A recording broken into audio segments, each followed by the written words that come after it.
For me, losing my mind has been the best thing that's ever happened to me. And I know that this is the best gift that anyone can receive in this world.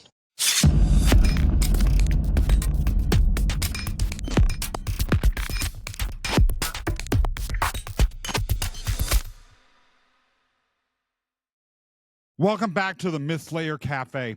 I have with me today a truly extraordinary guest, one that I am extra proud to bring onto the show, and one whose conversation is going to be truly special for every single person who watches.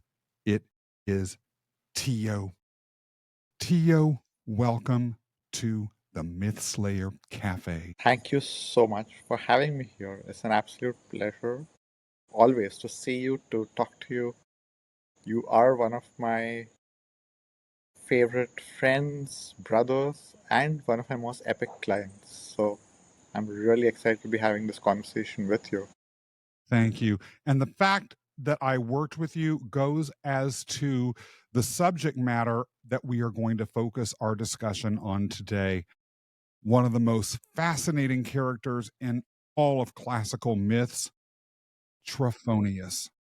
Trophonius isn't as famous as Zeus or Hera or Apollo or the Olympian gods, but wow, does he have a story. Trophonius was a mortal hero. Circumstances caused him to transform into what's called a chthonic, or an underworld deity, sort of a equivalent of Hades, but not as global in his scope. An entire religious practice built around the cult of Trophonius. There was a cave that was sacred to Trophonius that had an oracle associated with it. If you wanted to receive wisdom from the oracle at Trophonius, you would go to the cave of Trophonius, where some of the most frightening and intense events in all of myths anywhere would occur. In fact, I would argue that these are among the most terrifying religious rituals I have ever heard of.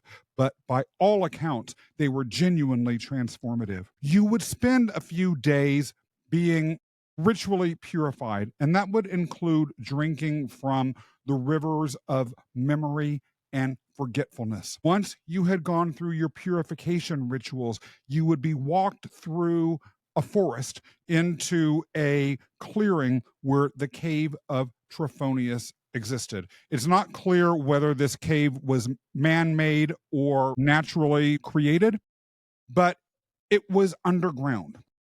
You would be either drawn down into the cave or climb in a ladder down into it. Once you reached a certain level in the cave, there was another cave-like or sub-cave-like entryway, and hands would appear out of nowhere. They would grab you by your feet, and they would pull you through a deep, dark tunnel into a mysterious place where the oracle of Trophonius sat. While you were in this second huge underground cave, mysterious events that we really to this day do not know a lot about occurred, but apparently people who went through it were given the gift of prophecy. It was not a physically dangerous journey, but it was a terrifying one. I would even say existentially horrific to those that went through it. Many times, by the time their visit with the oracle was over and they were guided out of the cave, people, even hardened soldiers who had gone through the ritual, were speechless or were reduced to babbling words that didn't make sense. But eventually, they were led to a throne. By most accounts, it's called the Throne of Memory, but elsewhere it's known as the Throne of Truth. Once they sat upon there, they repeated the words and whatever they had experienced while they were in the cave of Trophonius. Those were oracular pronouncements. From there, their own inner truths were revealed. And the people that had gone through the entire experience left changed forever. As frightening and intense as this experience was, the depth of the change was great. Why, Tio, does the cave of Trophonius and the throne that you'd sit on afterwards speak to you? That is such a fascinating introduction. And I first heard about this in a comment that you dropped on one of my LinkedIn posts, which when I read the comment, it was such a perfect way to encapsulate the story that I had shared. And the story that I shared was of the first time I told someone that it's okay to lose your mind. It's the last thing you expect to hear from anyone, Yeah. and it's the last thing you want to hear from someone who's facilitating a deep, intense ceremony for you when you are terrified that you are about to lose your mind. Yeah. And you call them for help and you say, I'm terrified, I'm about to lose my mind. And this was a doctor, a very rational physician whose entire worldview was based on logic, rationality, everything he had been told and believed to be true, everything that was only perceived by the physical senses was his reality.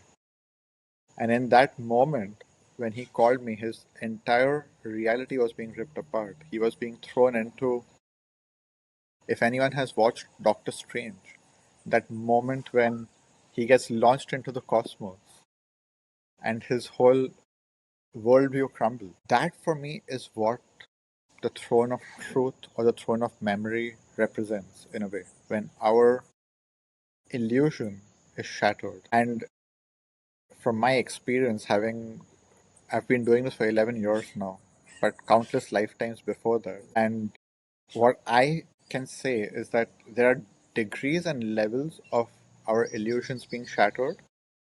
When you speak of the cave of Trophonius, to me it speaks of the ultimate illusions that get shattered. Because I feel like we have a lot of illusions which, when they shatter, is still pretty comfortable. It's not pleasant, but it's still pretty comfortable because it's not really changing your worldview per se. It may change your belief about something, maybe a belief about money, maybe a belief about love, which, if it shatters, it's great for you, it's positive, and still, overall, your worldview is very rooted in the three-dimensional reality. I feel when I hear this introduction, when I hear the story of Trophonius, especially being pulled into the sub-cave, first, not only are you descending into a deep, dark cave, which is scary in itself, Yeah. and you have been psychologically prepared that this is going to be horrifying without Yeah. being told really what's going to happen. So you're already terrified, and then suddenly something grabs you into something much deeper and darker. I feel like that is what those experiences describe, where your entire worldview crumbles, where your beliefs crumble. And this is what happened for me. It's what happened to me when I stepped into my first ever spiritual experience 11 years ago. I came in as a hardcore rational atheist. I was not looking for my worldview to be shattered. I was not looking for a spiritual awakening. I was not looking for healing or for quitting any of the substances that I was using. I'm not even calling them addictions because for me, I enjoyed them. I really loved my life. I loved my worldview. I was very confident and happy with it. I had an experience with LSD. That was my first psychedelic experience, which was so beautiful, so magnificent. But it was not spiritual yet. It was just me seeing the world in a completely different lens. It was super beautiful. And I just believed that all psychedelics are just going to be the same, and it's just going to be extra beautiful and more beautiful with ayahuasca, which was my first spiritual experience. I had heard of ayahuasca as the most powerful psychedelic in the world, so when I went to take it, my intention was to get high and have beautiful visuals, and that's the end of it. I did not get the preparation that I'm descending into a cave of darkness and everything is going to be terrifying. I thought I'm going to get high and everything's going to be extra beautiful. That was the energy with which I went in. So there was no fear, there was excitement, there was happiness. entering into this cave. And when my worldview got ripped apart, my reaction was very positive because I had not been told to fear it in any way. All of a sudden, I was launched into the cosmos. All of a sudden, I was launched into this extremely expanded state of consciousness. And everything was so beautiful. It was so beautiful. I couldn't believe what I was seeing. And at the same time, my entire reality got shattered in 1 second. Literally. On 1 second, I was a completely normal person who had a very skeptical, logical view of reality. And the next second, I am in this unity consciousness, one with everything. I've become a frog. Simultaneously, I'm the leaf on a tree. Simultaneously, I'm a rock. Simultaneously, I'm sound waves traveling through the walls. I am actually being all of that simultaneously, not even sequentially. It was a multi-dimensional experience of consciousness all happening together. And there was no way my mind could understand what was happening. So my mind just collapsed. My mind just melted. I lost my mind instantly. And that's how my spiritual journey started. So later years, when I was training, when I was helping people, when someone would come and tell me, I'm losing my mind, I would say, great, wonderful, love it, let it happen. This is the best thing that's going to happen to you.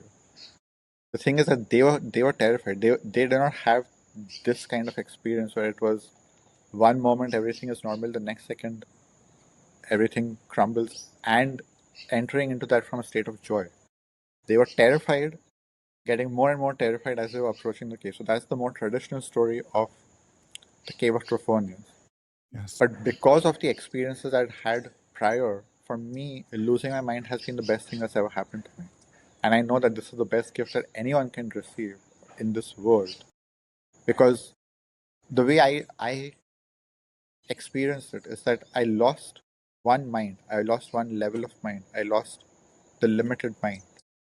And what I was gifted with was the expanded mind, a higher dimensional logic. That's how I call it. We do lose our logic for some time, but what we receive is a higher dimensional logic.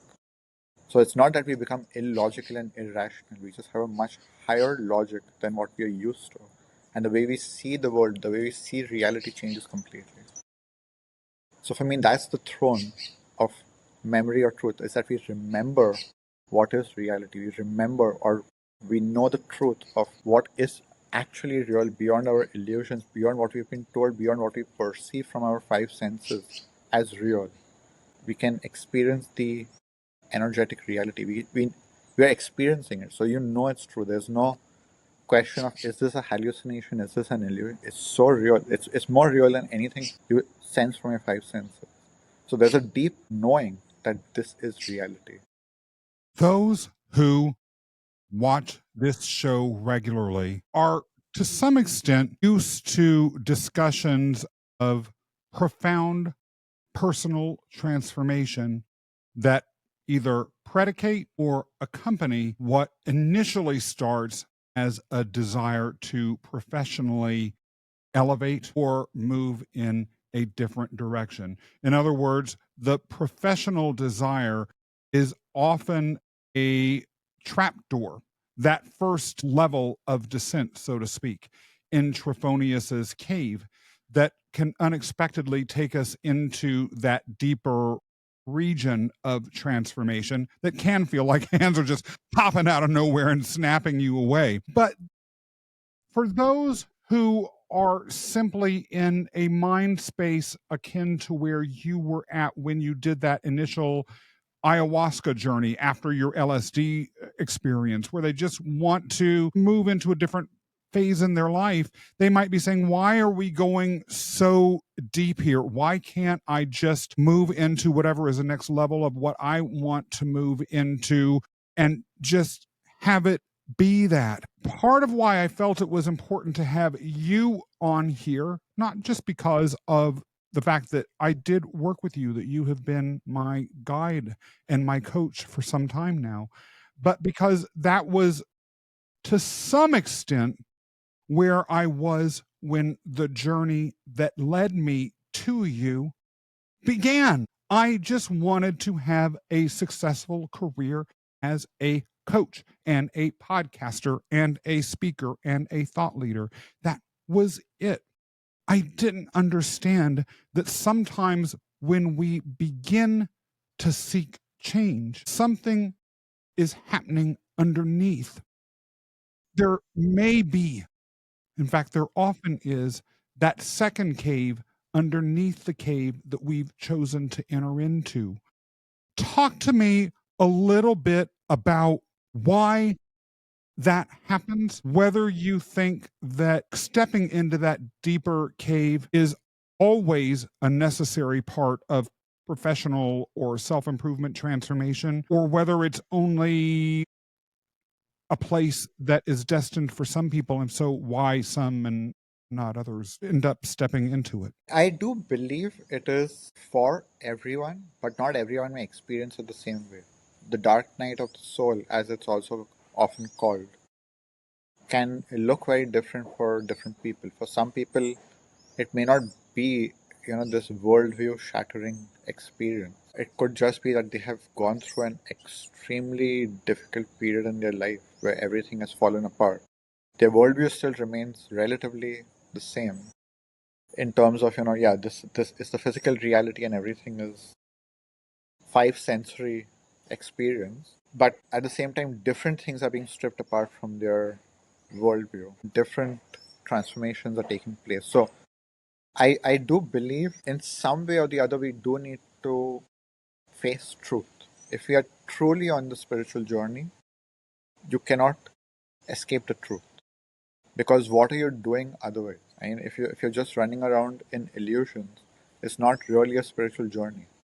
And I do believe many people are at that level where they are not wanting to descend into the cave. So I actually have this distinction of personal development is not the same as spirituality, is not the same as divinity.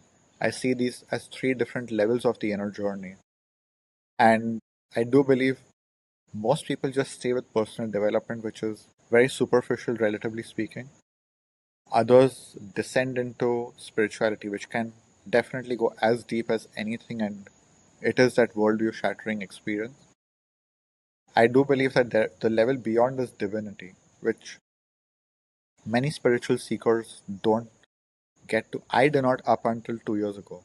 I only entered the divine realms 2 years ago. Up until then, it was just spirituality for me.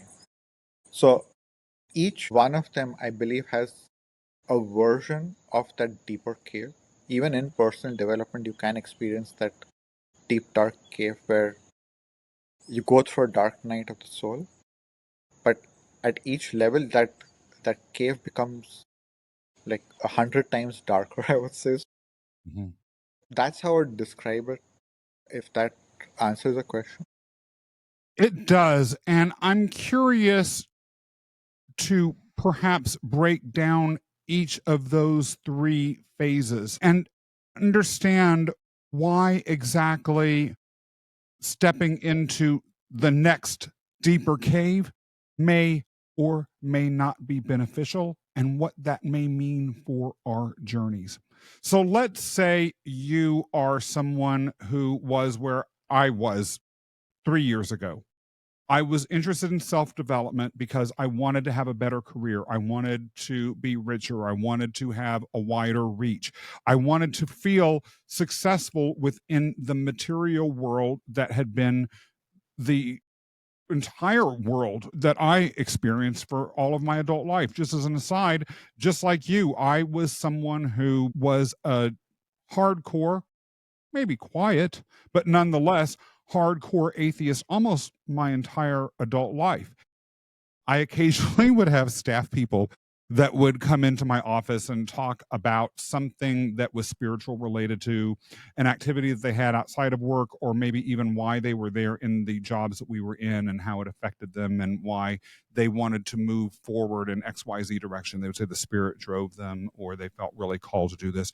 And I would nod and smile at them and then roll my eyes the minute the office door shut and they were gone, sigh and think they were idiots, and then get back to what I was doing, never dreaming one day I would be that and beyond. So just sort of like making sure that there's real transparency here.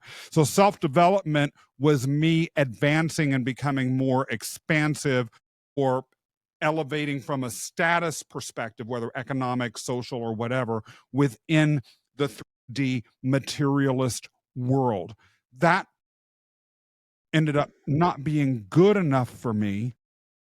And I ended up being also dragged into that deeper level due to circumstances ostensibly beyond my control. What is the benefit if you're someone that's already interested in personal development within the materialist world of thinking about exploring what is within the cave beyond that? It's a wonderful question. And I just also want to clarify that these levels that I described are not linear. Someone can go straight to the divine, and you don't need to go step by step, level by level. It's just that the usual trajectory is what most people do go linearly, but many have been pulled straight into the divine, many have been pulled straight into the spiritual, like I was. And I would say my first encounter was with the divine, but I did not understand it to be the divine until much later. Then I went into the spiritual for most part of it, and I came to personal development at the end, and it was the most ineffective. It was so slow compared to anything that the spiritual and the divine has to offer. So I also see these levels as the level of effectiveness of transformation, the speed of transformation. In a sense, the amount of pain and fear and darkness that needs to be faced also escalates, but so does the reward. I do believe it's quite proportional in that sense. It's not really an equation, but that's been my experience, is that usually there is a lot more fear going into the spiritual or going into the divine, and it's also definitely way more beneficial. That's what I would say, is that many things cannot be solved at the personal development level. People try and waste their whole lives and they just keep spinning in circles, and then they keep blaming themselves, not realizing that they've not actually gone to the level where it needs to be resolved. If it's a spiritual problem or a problem in the soul, in the divine, you cannot heal it at the material level. You cannot heal it at the level of personal development. And people try that all the time. But if something is manifesting in your life because it's started in the spiritual realm, you cannot solve it. Many of the things that people try and solve with personal development usually are much faster when it's done through going the other route. And I have to say, as you know, prior to meeting you, I had already received coaching in the personal development space. Now, the people that I worked with in that space were excellent. I'm not trashing them at all. But things were not moving the way I wanted them to. They were slow, they were painful. And even though I think we talked about this early in our relationship, I was doing all of the things that I was supposed to do, all of the steps that from a materialist perspective should have been taking me somewhere. And it just wasn't working. I was hitting a block and nothing seemed to be resolving itself, or nothing seemed to be able to take me into the next direction. I had, as those who watch this show, and as you know very well, an illness that was an encounter with, I would say, the cave of Trophonius, and ultimately led me into a different place, including our relationship together. To me, that, looking back on it, that illness truly was a spiritual crisis and a wake-up call, a profound wake-up call as to the ineffectiveness of the self-development path that I had been taking. But as we begin to dive into understanding the spiritual level a little bit more, perhaps you could explain exactly what we mean by the spiritual, particularly as opposed to the divine, because spiritual is one of those words that people just use all the time, and half the time I feel like they don't know what in the fuck they're talking about. They're just saying words that sound airy fairy and make them seem holy. It's ridiculous. So substantively, what is the realm of the spiritual? Yeah, it's a word that's so easily thrown around, and a lot of people mix up personal development with the spiritual as though they're the same thing. And that's why I feel like, one of my minor missions on my journey is to create the clarity that these things are actually completely different. I had one of my dearest friends. She came here, she visited me, and she was doing the same. That she was talking about personal development and spirituality as the same thing. And she had had a few spiritual experiences, but for the most part, the work she had been doing was personal development.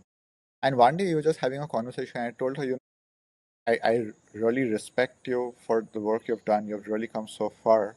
At the same time, it's not really in the spiritual domain. And she got so offended. Like, how can you say that? What do you mean it's not spiritual? uh, of course, I'm spiritual, but people don't realize that spirit is something so different from personal development. It's not just a word. It's not just a word. For me, spiritual is when we enter beyond the five sensory reality. It's when we go into energetics. When we go into the energetic realms, the energetic reality that is underneath the material reality. We know this through science now, which was already known by the yogis thousands of years ago, that all matter is energy. All solid matter is finally just vibrating atoms. Most of it is empty, but we have this perception that everything is solid. But inside that solid matter, everything is energy vibrating at a certain speed, at a certain frequency. When we are able to see reality from that lens, from that level, not just know it as a scientific concept, but you actually understand that everything is energy, which means everything can be manipulated as energy, which means that whatever illnesses, whatever blockages, whatever beliefs you have are energy, and they can be shifted at that energetic level. That for me is when we are working with spirituality. Again, it is energetics. Spirit for me is even deeper, is the universal intelligence that's alive in the energy. It's not just energy that is not intelligent. There is an intelligence moving through the energy. That for me is the spirit. So that is where we start entering into the level of the divine. Is that what in Christianity is called the Holy Spirit, which in other religions has a different name. Is that divine intelligence that moves through all the energy, that moves through all life, that orchestrates a plan that is beyond our mental conception. That for me is when we enter the realm of the divine. So it's not necessarily about God or religion, but it's the highest realms of energy which have intelligence. So you have neutral energy which is not charged, which is not intelligent, is just energy. But then you have intelligent energy. For me, that is where we enter into the realm of the divine. When we first met, I had for some time been seeking some sort of coach that was spiritual in orientation, because after the illness that I had, and then I followed that up with a psilocybin, for those of you who don't know what that means, a magic mushroom facilitated journey that had sent me a lot of messages that I have come to believe were from divine intelligence about my future, about the nature of existence, about a whole host of things. I was looking for someone who could help me interpret, understand all of that, and then move it back into my day-to-day life. And so many of the coaches that I met weren't the right fit from my perspective, because a lot of them didn't carry the intellectual gravitas. They seemed to latch onto language that included reference to the divine or to the spiritual without being able to answer the very tough questions that I, especially as an attorney, would demand an answer to.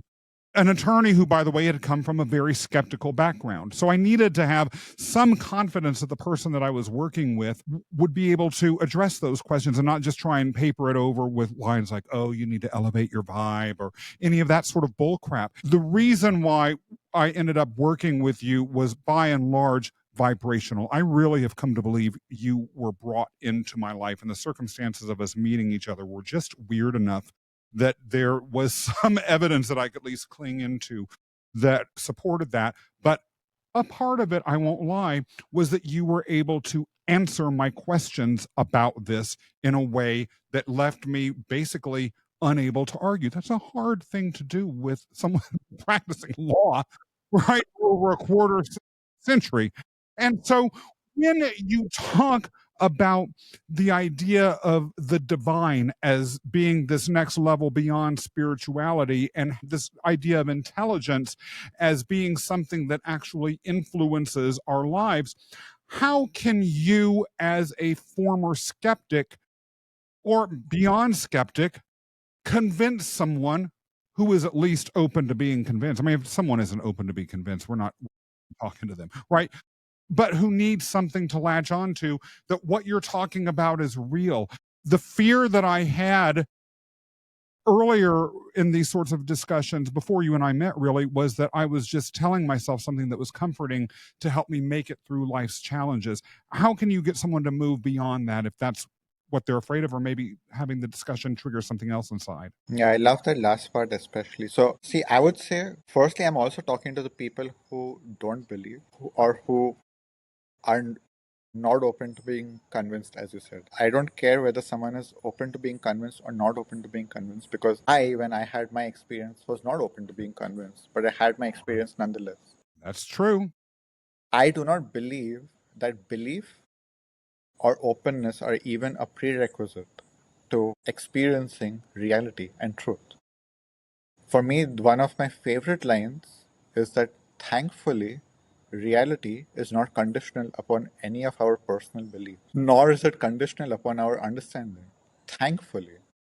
Because if reality could only be what we understood it to be, and it was only what we believed it to be, it would not exist in the first place. We try to impose this restriction onto reality, is that it's real only if we believe it.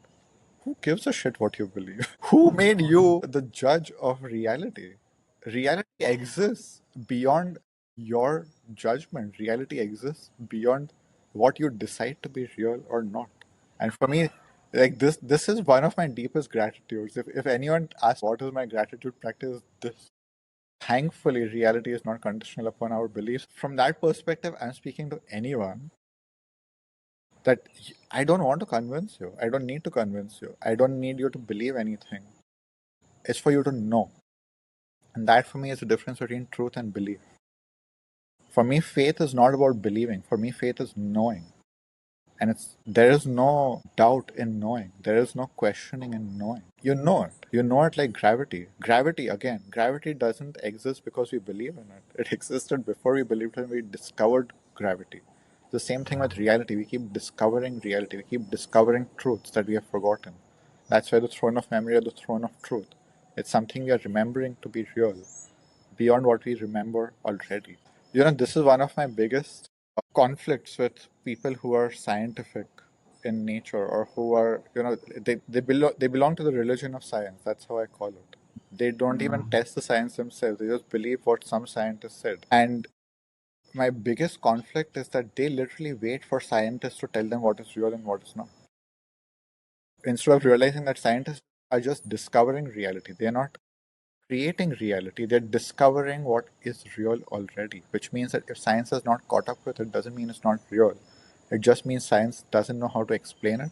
It just means science doesn't know how to test it and prove it. That's all it means. The sun was always the center of our solar system, even when we believed the earth was the center and the sun rotated around us or revolved around us.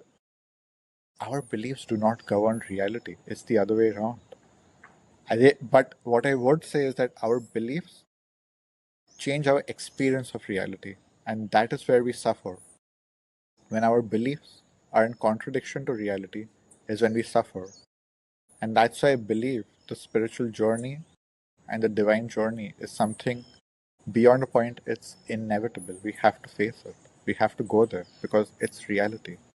It's not a matter of debate. It's not a matter of convincing. It's not a matter of I'm right, you are wrong. It's reality. How long will you keep hiding in an illusion? And what I would just add before I hand it back to you is that the sooner we embrace it, the sooner we embrace the ultimate truths, the sooner we are free, the sooner we are at peace, and the sooner we can thrive in our material realm. The biggest myth I believe about spirituality and divinity is that it disconnects you from your humanity, is that it is an escape from humanity, is to transcend humanity, is to evolve and ascend beyond being human.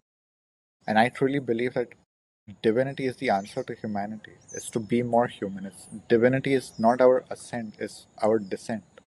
We are descending from the divine into our human, not the other way around. And this is a big confusion because a lot of people who have found spiritual enlightenment, or they call it spiritual enlightenment, have approached it from running from pain of being human. And they wanted an answer to the pain of humanity, including the Buddha, who was trying to solve the problem of suffering, wanted an answer to suffering. And the only answer was stop being human, become this perfect being who doesn't behave humanly at all. So for me, the answer is not how to solve pain, is how to embrace humanity for everything that is human, which means we make mistakes, which means we are not perfect, which means we have fears, which means we have pain, we have emotions, we have all of this. But that is the beautiful part about humanity. It's not the thing to be escaped. It's what we are here to embrace and experience. The divine came here to experience humanity, not to escape from it. It reminds me of a conversation I had with a friend of mine regarding plant medicine, which you have mentioned and has come up elsewhere on this show as a portal to reach beyond the material reality. When I was considering going on a psilocybin journey, I spoke to a friend of mine who is far more seasoned in his use of these medicines. And he told me that one time he went on a journey within them and he was in the other realm. And as he was experiencing whatever he did during that other realm, an entity that he interpreted as an avatar in one way or another of the divine said, you know, you can stay here forever if you like. You're at a level where you don't have to go back to that messiness, that nastiness of humanity, of your life, of the limitations that you have, of the fuck ups that you have made and are being held accountable for on a day-to-day basis. You can just stay here.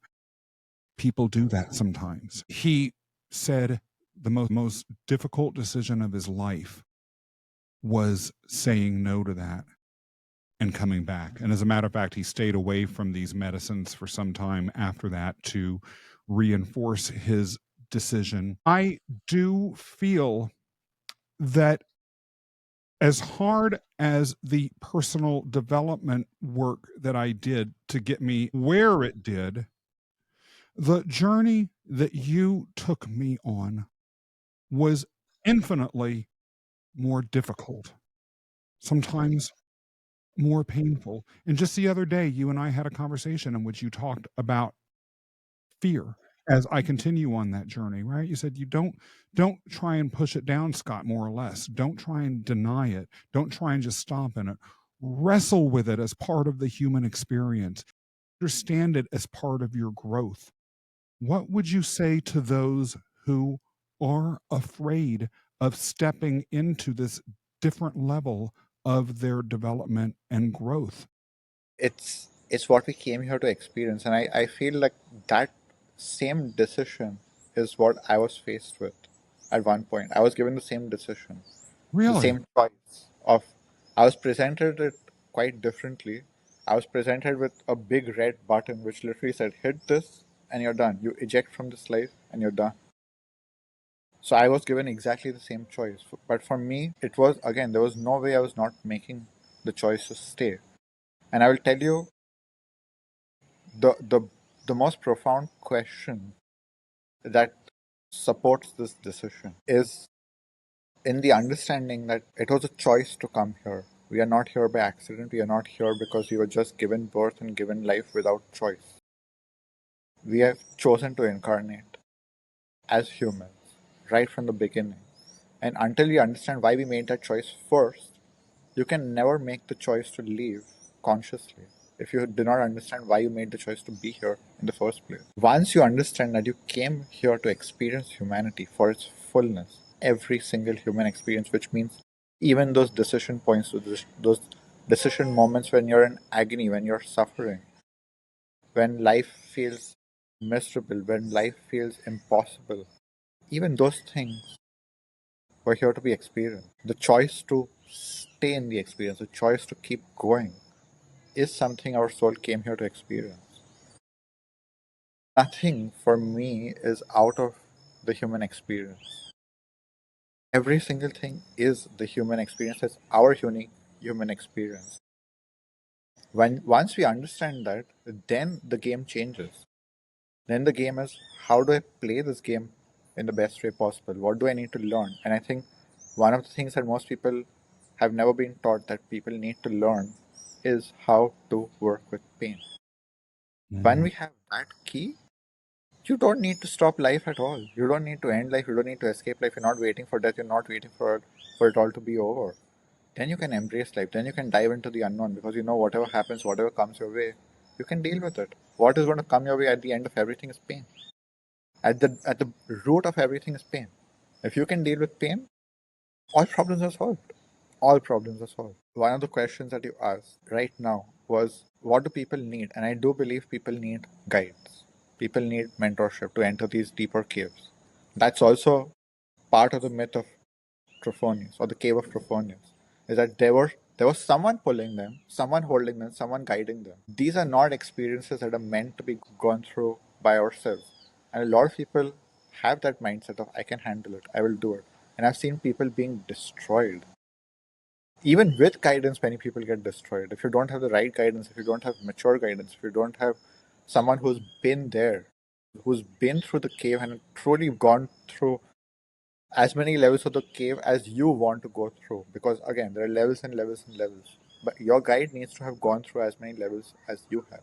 Doesn't mean it's exactly the same, but they need to have the wisdom of how to handle pain, how to handle disillusionment, how to handle your worldview falling apart without calling you crazy, without demonizing you or telling you that you need to go and take some meds or go to the hospital, because so many people do that.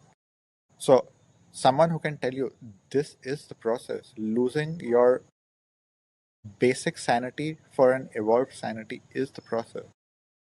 Losing your sanity so that you can enter into a much greater level of truth seeing and experiencing.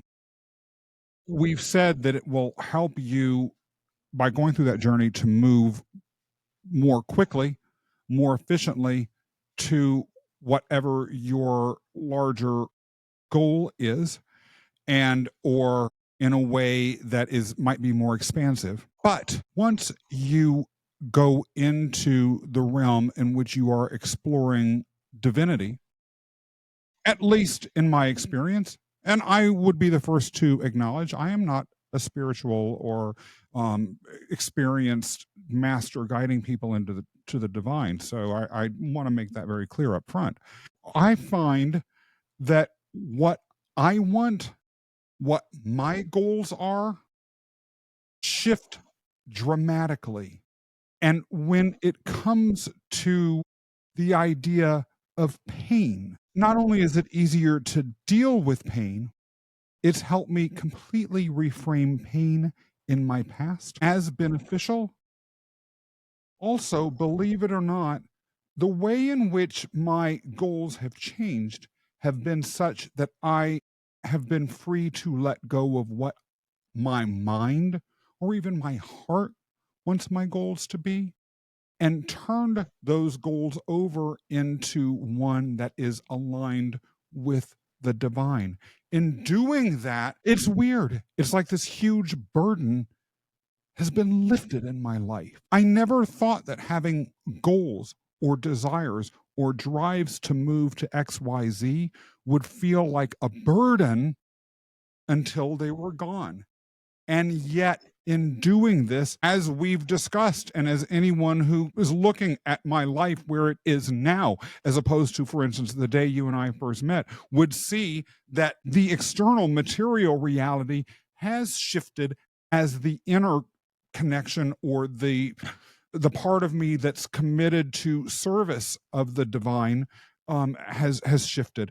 What's that all about? What's going on there? I think I will take a step back in answering this in what is the real challenge at the second and the third level. Like, what is the challenge at the spiritual? What's the challenge at the divine? I think the challenge at the spiritual is that we are letting go of our worldview that reality is just five sensory, three-dimensional. That there who knows how many more dimensions to reality. Everything is energy, and the way reality is constructed, the way reality is experienced, everything changes. That for me is the first big shift in worldview when we go from the 3D or personal development to spirituality. This is where there is terror because you don't know even how to understand reality anymore. Your mind will evolve and adapt very quickly when you're ready to just drop the old paradigm and you're ready to embrace the new. The shift is quick. The challenge is that people usually try and stay attached to the old paradigm as long as they can. For me, that's the thing, is I had this blessing, this gift of it just being destroyed in a second, and I did not have to put much effort into letting go of my old worldview. It was just such a blessing that instantly it was erased. But that's what I've seen working with people. I've worked with more than 1,000 people now, and the biggest resistance is, what if I'm just making it up? How do I believe this? Even when they've had a real experience, they know it. They know it to be true. But there's such an attachment to the old worldview, and that's a big reason of that is fitting in. Still wanting to relate to friends, family, wanting to be understood by other people, not wanting to be seen as a weirdo, not wanting to be seen as cuckoo, not wanting to be seen as a hippie. Yeah. And I believe that this challenge is what propagates when we go from the spiritual to the divine, because at the spiritual, once you have this expanded worldview, you can still be holding on to your ego. You can still be holding on to your very personal ego desires of success and materiality and status and whatever else your ego desires, and you can use energetics to fulfill all of that. You can use spirituality to fulfill those desires, and you can still be this egocentric person, which is, I'm not judging when I say ego. For me, there's no judgment towards it. I do believe healthy ego is something we all need even when we move into the divine. But up until we reach the divine, we can have our ego desires and we can try and fulfill them from using everything that we've learned in personal development or spirituality. The real big challenge from going from spirituality to divinity is that your personal ego desires melt and your will becomes one with the divine, which means that you are here to fulfill divine will. You're not here to fulfill personal will. You're here to fulfill divine purpose, not whatever you decided your purpose is. You have to actually surrender to a higher intelligence to govern what you even do in life. And that is way more terrifying than your worldview collapsing, because are you actually saying, I don't have free will? No, you do have free will. You're using a free will to choose divine will over personal. That's the difference. The difference is that you see your personal will, your personal ego desires are so limited, so basic, and that can never fill the whole of the divine. The divine purpose, the divine function, the divine fulfillment cannot be experienced until we are fulfilling our divine role. That whole will be there always. So that's why, when going back to one of your earlier questions also, why should someone pursue this? You will always feel that void. Until you meet the divine, you will always feel that void, no matter what you do. You can try everything in the personal development world, everything in spirituality, but there's an ache of missing the divine. There's an ache. It's a real physical ache that you can feel in your body, which will never go away. And spirituality becomes an empty addiction after some time. I have experienced that. That's why 2 years back, I entered the divine, because I was just chasing some spiritual enlightenment, healing, becoming healed, going on that forever. I was just like, what am I doing? Where is this going? Where is this going? Spirituality without divine purpose, without divine alignment, it's a road to nowhere. I have to say, by the way, when you talk about the letting go of ego that's necessary to truly align yourself with divine purpose, and like you said, the exercise of free will that making that choice involves. On the one hand, it's confusing.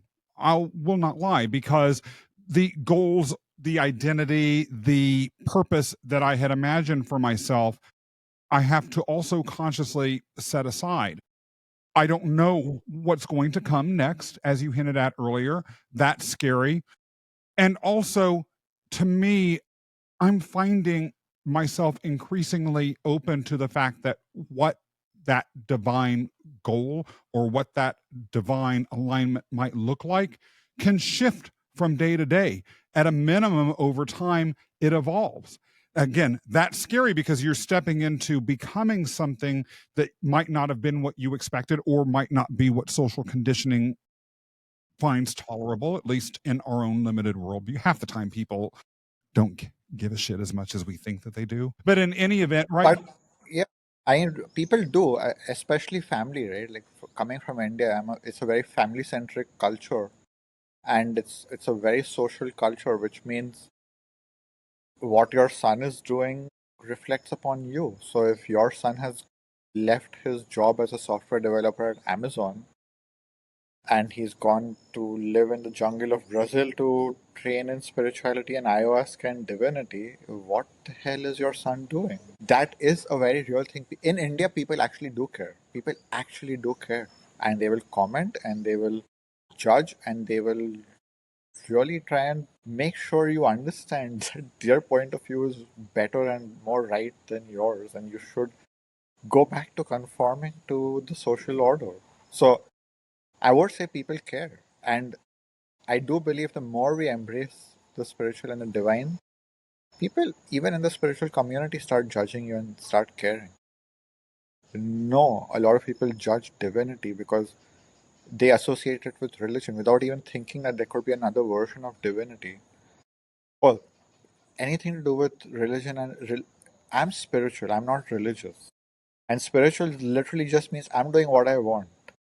That used to be my definition. Yeah, I'm spiritual. That means I get to decide whatever I'm doing with my life. I'm a free agent. One of my identities, which was very strong, related to the Matrix, was for a long time I was in this whole concept of the Matrix. So we are sheep, slaves of the Matrix. And then we can break out of the matrix. We can become free of the matrix. Until I realized that even breaking out of the matrix is a second level matrix. And there's a third level matrix. And there's infinite levels to the matrix that you cannot actually be free from the matrix. Everything is the matrix. The universe is the matrix. The manifest and the unmanifest is the matrix. When I saw that perspective, I decided, okay, I'm going to be a free agent in the matrix. I know I cannot escape the matrix, but I'm going to be a free agent in the matrix, which means I get to choose the missions I want to go on. I get to choose how I want to function in the matrix. That for me is the cleanest way of explaining the difference between spirituality and divinity. Where for me, divinity goes, I'm no longer a free agent, or I'm a free agent who's choosing the divine will. That means there's a higher order intelligence governing the matrix, and I'm choosing to fulfill a role in that, which is so against my past self, because my past self hated the matrix, thought the system is completely something that needs to be destroyed, and there needs to be anarchy for real freedom. But real freedom for me is choosing divine will, knowing that divine will is the highest will for the benefit of all. Personal is not bad, it's not oppressive, it's truly the benefit of all. Accessing the space beyond the matrix. You've mentioned it a couple of times, and we're going to get back to the tangent that I was going to go on, but I'm really glad we did not go on that tangent until now. You talked about seeing the button that you could press.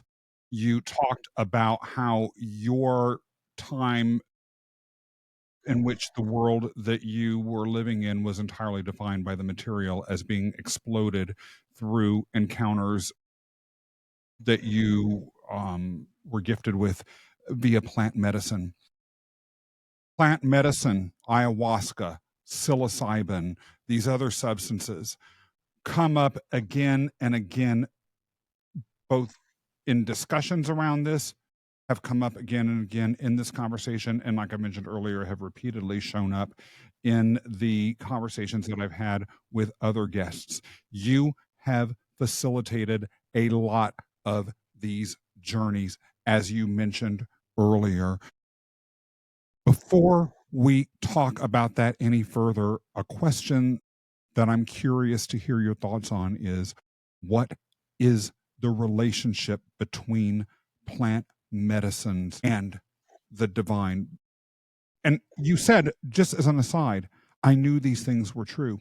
Just as when, by the way, in my own psilocybin experience, I saw the full expanse of my soul and I knew that it was true and I've not doubted it for a single second ever since. Some might say that's just a hallucination that you've convinced yourself is true. Thinking about what plant medicines really are, why should we accept these profound understandings of what we're experiencing when we have that connection with the divine through them? See, I think the question is, in a sense, is pandering to a mind that wants to rebel, wants to convince itself it is right. So I don't even see a point of answering that question. Whatever I say, that mind will find a way to negate it and say I have deluded myself in some way. Yeah. I know it so well because I've been there. Nothing you could say to me could convince me until I had the real direct experience myself. For me, that is the only thing I need to say, is that I've been where that person is, and you can choose to stay in your reality. And today I see that as delusion. I see that as the limitation. This need to be right. The thing is, I don't need to be right. I don't need to be right. I don't need to convince anyone of anything. Usually these people need to convince everyone that they are right, that their worldview is right. And they need to negate other people. I don't need to negate your worldview. I understand that reality is five sensory, three-dimensional. I understand that version of reality. And it makes complete sense at one level of logic. Absolutely, it makes complete sense. And when you've seen something beyond, when you've seen a higher dimensional reality, you have seen it. You just cannot unsee it. It's really important to understand what the shift that humanity experienced when it was discovered that we are not the center of the universe. Because we need to understand how humans looked at reality up until that point. Reality, Earth was a flat disk. It was flat. Earth was flat up until we realized it's a sphere. It was only when we expanded our dimensionality that we understood that the shape changes. The shape actually changes. So one of the things I like to explain and teach is the Earth is not a sphere, nor is it a flat disk. The shape of the Earth depends on the number of dimensions that you're looking at it from. If you look at it from a one-dimensional point of view, it's literally going to be a line. If you look at it from two dimensions, it's a flat disk. If you look at it from three dimensions, it's a sphere. What becomes the shape of the Earth if you look at it from four dimensions, or five, or six, or seven? We cannot even comprehend it until our mind expands to that dimensionality. We need to understand that we actually cannot see three dimensions. Our mind constructs the third dimension because we can see from two eyes two different things. If we are only looking from one eye, we do not have a third dimension at all. Our mind is constructing a third dimension. It's the same way our mind constructs the fourth dimension of time. Our mind constructs time. So we have such strong views about what is real. We have not even tried to think what is beyond. We have not even tried to understand that the shape of the Earth changes when we add a dimension to it or remove a dimension from it. So this conviction that we have about being right, I think that is the biggest obstacle. If you're willing to not know versus being right or wrong, I'm willing to not know and know. That for me was a big shift. I don't know, but I'm curious. I'm curious to see. I'm curious to explore. I'm curious to expand my mind. But it's damn scary. It's so much easier to just be convinced I'm right. It's so much easier to believe everyone else is full of shit and I'm right. That was me at the age of 24 before my spiritual awakening. I'm right. I don't need to put any effort into believing I'm right. I just know I'm right. But the moment that is challenged, I have to put in a lot of effort to expand my mind, to change my worldview, to adapt myself to a whole new reality. That fear of being wrong or of actually seeing what's on the other side, I sometimes wonder if is driving or is a driver of what's behind a lot of folks' resistance to engaging with plant medicines, even when they feel the call. I personally feel that if you have curiosity about engaging with these substances, you feel they're right for you, and that doesn't go away, maybe it's a sign that you need to actually do something about it. To some extent, there is fear that's legit. Like, I have spoken to females who are concerned about male facilitators that might be predators. That's, of course, totally legit. Or, you're worried that the person that you are working with, as particularly a plant medicine guide, hasn't had the appropriate experience, and you don't know how to weigh the experience or the qualifications because you don't know enough about it, or that you hear stories about bad trips that are really, really scary, and you don't know you don't know enough to assess whether that's something that you're prepared to experience or what that experience might mean. And you might be concerned about what it could mean in terms of danger that you're putting yourself or those in your family within. That being said, every step into a call is a scary one. Redefining myself, even as a spiritual person, was scary, let alone going into the journey beyond. Wrestling with the fear we've talked about a little bit earlier as something that people might want to do. But what are your thoughts even about how to wrestle with these fears? Where do you even begin to start, and what do you do with that knowledge once you know that wrestling is something that you need to engage with? Okay, so I'm going to answer two things. One of the questions you had asked earlier, you keep using the term plant medicines, and I don't like to use that term as much as I like to use sacred plant, Down with that word. because I believe that these are technologies that were planted literally by the divine, that were created by the divine for us to be able to access the divine. And to see that is a lot more appropriate. That is a term that's used a lot more in the cultures where they are from. It's a term that I resonate with a lot more than medicine, because medicine limits the true potential of what this plant is, and that is a big disservice that is being done to it in the mainstream culture, is that they want to extract the chemicals from it that can just have the healing properties. But there is so much more that gets taken away when you just try to use it as a medicine, if you're just focused on healing. And that comes to your second question. Why are we doing any of this? Why face all of these fears?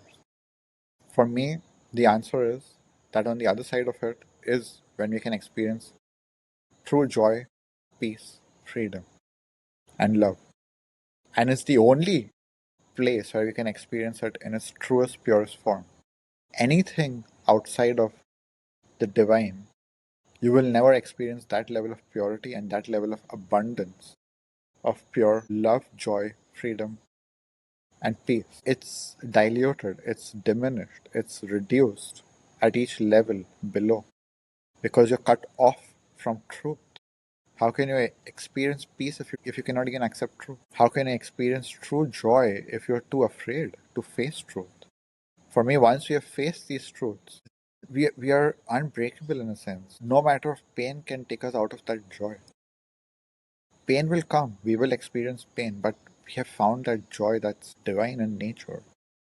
And I feel like when you ask the question of how to wrestle with these fears, is to know why, is to know what's at the end of the road. It's joy, it's beauty. It's a beauty that you cannot even explain. There's nothing in this world that can be as beautiful as that, as the divine in itself. For me, the fears have a lot less power when I know why I'm even dealing with them.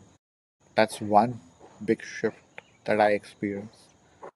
And the second is, I know I'm going to get through it anyways. And the third, a lot of them are not real. A lot of them are just constructs, are just beliefs. And to be able to see through them, I think is the divine gift each one of us has. I have definitely received that gift, and this is one of the main ways in which I help people, is that I help them to see reality through divine eyes, to see through the fear. It's not about courage, because courage is a reaction to fear. This is trust. Fear dissolves. Because trust says, I will be okay, I can deal with it, I'm fine. Fear says, I will not be okay, I will break down, I will die, It'll be too much for me. I will be overwhelmed.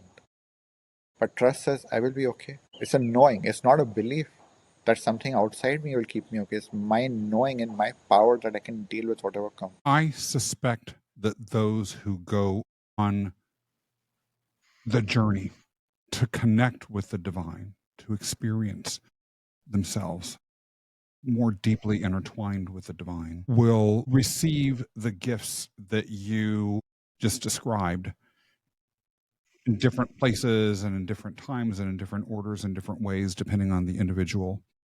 For me, trust is something that I have moved into more recently after some of the other things I experienced. The very first one I experienced, and I remember, I think I left you a VM when this happened, was joy. My entire life had been, before I began this journey, dominated by the understanding that I had to work hard, there would be a lot of suffering, that I would achieve whatever I wanted to, but it would not necessarily be a joyful experience. I might have moments of what I call materialist joy or extreme happiness, sort of like that moment when you're in a swimming pool and you're first feeling that water when it's hot outside, but you climb out of the pool and then you're back to being hot again. Right, that experience is over and it was just on your skin and it was just a physical experience, not anything deeper. The first time I felt joy, going back to what you just said earlier, I knew it. I can't really even explain how it felt, except to know that it was like seeing a different color that no one else can see for the very first time. You know you're seeing it. You can't explain it because other people don't have a frame of reference and you yourself don't have a frame of reference, but you experience it.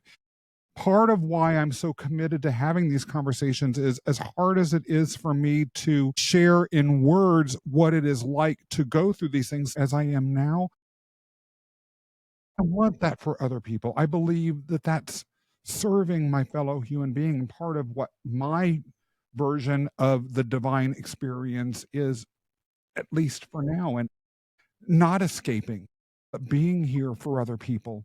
How is it for you, as someone who has committed your entire life to being the guide for this journey? How can people know what guide they can trust when that guide appears in their life? You will get the guide that you're meant to get, and that guide will teach you the lessons that you're meant to learn. There is a lot in your knowing, in your trust, but you're not meant to always have the right guide, or every guide is the right guide. That is the divine experience. It's knowing that sometimes you will end up trusting the wrong person, but they were not the wrong person. They were wrong for your ego. They may cause you pain. They may betray you. They may manipulate you. They may abuse you. But that is your divine experience, and it's no matter how much we try to control this. That's the whole point of this conversation. We cannot avoid pain. That is divine. That is exactly the point. Is that you can do all your research about the guide. They can have the best 5-star reviews, and you can know everything to look out for, all the red flags to look out for, and it doesn't matter. If you are meant to have an experience, that guide will be someone completely different for you specifically, because that's the experience you are meant to have. They can be the perfect angel for everyone but you, if that is what you're meant to have. And the worst guide can become the best gift to you if you have the right eyes. I think this is the way to answer the question is, you need to have the right eyes. You need to see that everything is for you. There's never anything that's going to happen in this life or any life that's not for your benefit somehow or the other. You may not understand it immediately. Doesn't mean it's not divine in its nature. Once we can enter that, we are seeing life from divine eyes constantly. That whatever happens, I can deal with it. If I choose the bad guide, I experience some pain, I will deal with it. But I will not wait forever to make the right decision, because there is no right decision. There is no right decision. This is one of the big lessons when we are moving from personal development, especially, to spirituality and divinity. Because personal development is all based on, this is the perfect method. 5 things you can do and you will get these exact results. There are no guarantees. There are no guarantees. There are zero guarantees. That's the thing. But trust is not about everything will go perfectly. Trust is I can handle it. People have this version of faith, religious faith especially, is that I trust that everything will work out perfectly. You cannot have that. It just doesn't exist. It will work out perfectly if you understand that perfect doesn't mean no pain. If you understand that perfect doesn't mean no challenges, no obstacles, that you won't have breakdowns in between. If you can accept that all of that belongs to perfect, then yes, everything will work out perfectly. But that is what perfectly means in the eyes of the divine. So find your guide, listen to your intuition. If your intuition says don't go, don't go. And if you try and overrule your intuition, you will end up having a bad experience. That too will be divine in its nature. But your intuition is the only one who can guide you. You will feel this guide is meant to give me something. You may think you know what they are meant to give you, but what they actually meant to give you, you will never know until you receive. And you know, this is what was meant to happen. As our paths crossed, and as you have guided me into different levels of my journey, as a final question, I'll just raise a series of feelings that I had recently. Just get your thoughts on it. Every step that you've suggested that I take, I have. Every challenge I have chosen to the best of my ability, address, use as an opportunity to explore the choices that I came into this world to make, the experiences that I have been gifted with, and all these other things. And yet recently, when you challenged me about a belief system that I had and urged me to shift my thinking and my way of being vis-a-vis that issue, which really isn't relevant what it is, so I won't get into it right now, I felt exhausted. I felt like, you know what, I'm doing all of this and I'm taking step after step after step. And on the one hand, intellectually, I know that this journey will never end. On the other hand, today, I'm feeling tired. Today, I'm feeling like, fuck it. Can't I do anything right? I got through it. But I think that that's because the foundation for getting through it had been laid through the discussions, and it was even embedded in the advice that you gave me. But for those who are hearing this and thinking, God, this sounds like a lot of work, and it sounds like stuff that might never end, can you provide them comfort, thoughts, or just a general response? Comfort is not usually something I provide to people. My work is not comfortable. It's not meant to be comfortable. It's meant to be alive. It's meant to be fun in not ways that you may consider fun initially, but you do learn to enjoy it eventually. And it's really about fulfillment rather than comfort. That's my purpose, is experiencing the higher emotions of fulfillment, joy, freedom, peace, love. I don't care about comfort as much. So I'm not going to provide comfort in my answer to that. What I will say is that it's very non-linear and it's very not rational according to our basic rationality that we are given, which means that this path tends to contradict itself at each level. Because when we enter this journey, one of the most important things is learning to experience safety. If you want to experience trust, you need to feel safe.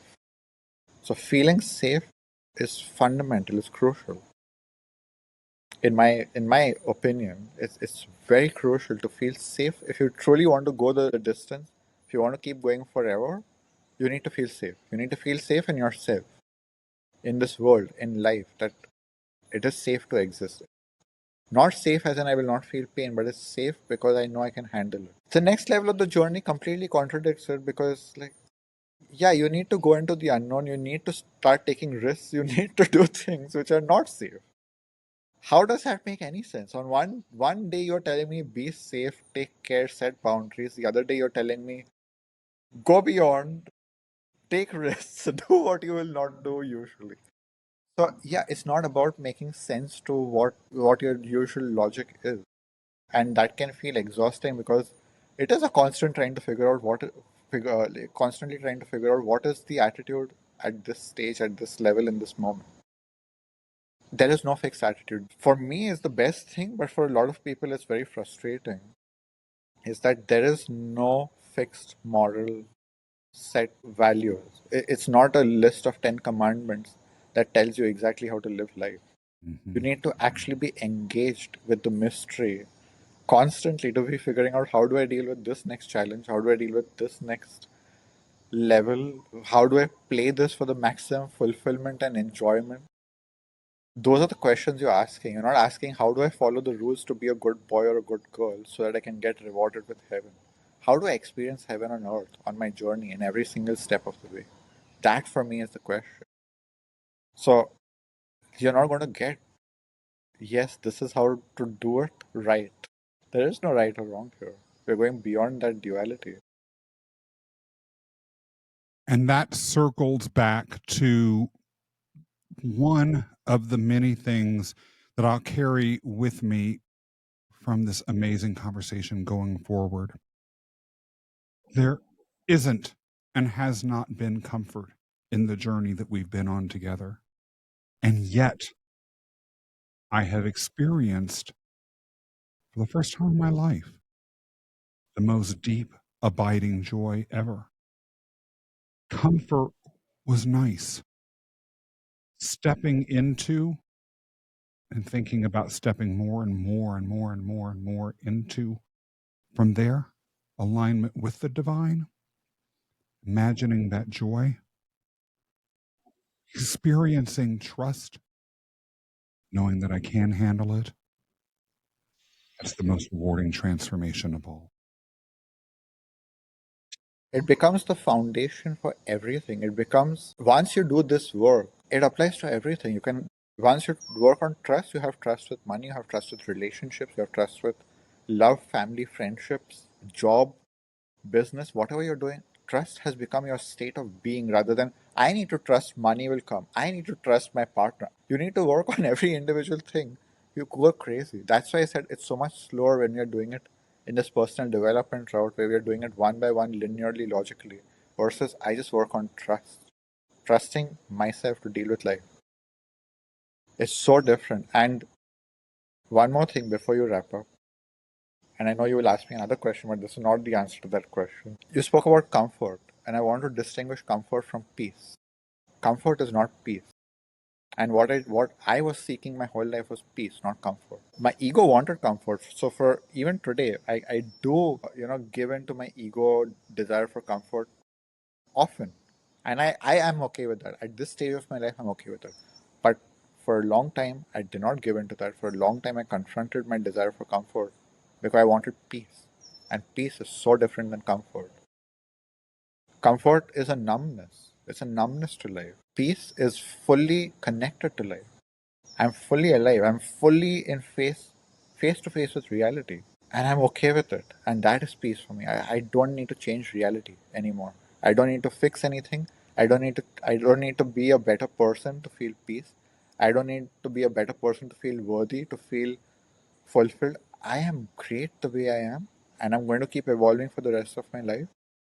And I feel peaceful throughout it. It's not when I get to the end, when I retire, when I have enough money, then I will have peace. No, I am peaceful.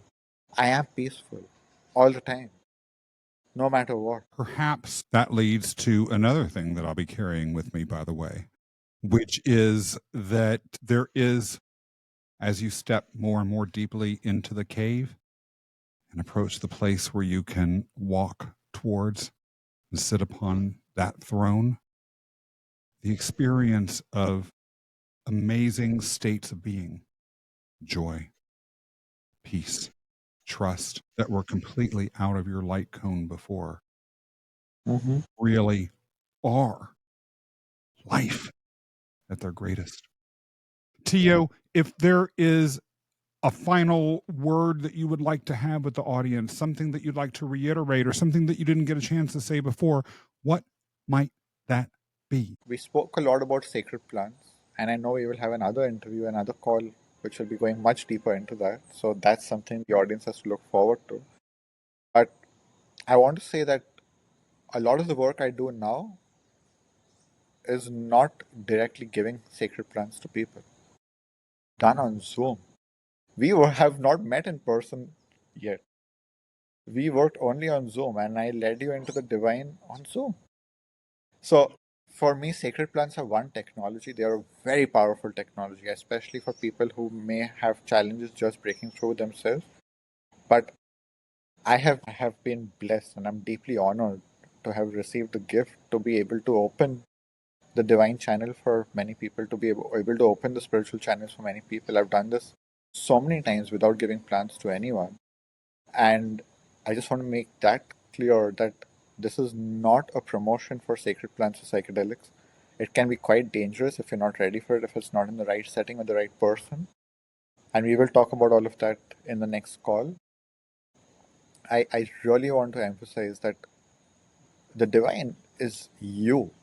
It's not even with you or around you. You are divine. You are a divine being. That is the ultimate realization. And that is why you can access the divine anytime, anywhere. You don't need sacred plants for it. I have not had ayahuasca in over a year now. And I'm fully connected to the divine always because I am divine. I found myself as the divine. And so this is my work with people is I want them to realize their divinity in their humanity, to have a divinely human experience. And I have to say, in support of that, at one point, I don't know if you remember this or not, but I explicitly mentioned that I was considering engaging in microdosing of psilocybin.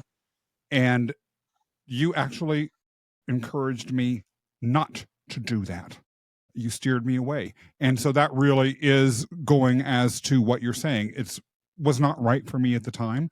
It wasn't what I needed as part of my own journey into connection with the divine. It probably would have been a distraction. And it really bolstered your credibility, in my opinion. By the way, for those of you who are curious about the interview with 𝗕𝗵𝗆𝗍 via the 𝗬𝗍𝗆𝗃 podcast, when that episode is released, it will be in the caption below. So it may not be out as of the time this particular episode is put up on YouTube, but keep checking back. It will 100% be listed here as well as on that platform. 𝗕𝗵𝗆, you have shared so much. I cannot imagine that people will not want to find out more about you or what you have going on. So please share. What's been going on for me recently is that I have been connecting more and more to past versions of myself. And especially the one who was most alive just before my awakening was a very high-functioning addict. I call it a high-functioning not addict because for the longest time, I rejected the label of addict because, like I said, I really enjoyed what I was doing. I did not see it as an addiction. It was my pleasure. I was not even guilty of it. It wasn't even a guilty pleasure. I truly enjoyed it. Until I entered a certain path and I embraced that label, and that label was a destruction of, honestly, accepting I was an addict was what destroyed me.